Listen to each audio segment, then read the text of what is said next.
Sir. ஐயோ வாங்க வாங்க சாப்பிட வந்தீங்களா? ஆமாங்க, ஹோட்டல் தானே. ஹோட்டல் தாங்க, உட்காருங்க. சரிங்க சார். 5 வெங்காயத்தை போட்டு அள்ளி பொடி பொடி பொடியா நறுக்கி அப்படியே மேலாப்ல பரபரன்னு தூவி விட்டு, சரிங்க. ஒரு நீளமான கேரட் எடுத்து அதையும் பொடி பொடியா நறுக்கி, சரிங்க. அப்படியே மேலாப்ல பரபரப்பா தூவி விட்டு, சரிங்க.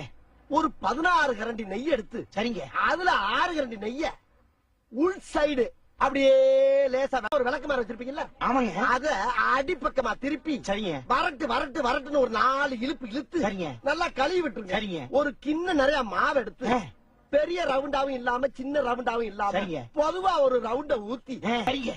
இட்லி பொடி இருக்கு பாத்தீங்களா, அத அப்படியே அள்ளி மலை சாரல் மாதிரி அதை மேலாப்ல பரபரன்னு அப்படியே பேய விட்டு, சரிங்க. பொத்துனாப்ல அப்படி ஒரு பரட்டு, இப்படி ஒரு பரட்டு, அப்படி பரட்டி விட்டு, அப்படியே ரெட்டி கலர்ல முருக விட்டு அழகா மடிச்சு கம கமன்னு ஒரு ஊத்தப்பத்தை எடுத்துட்டு வாங்க. சரிங்க.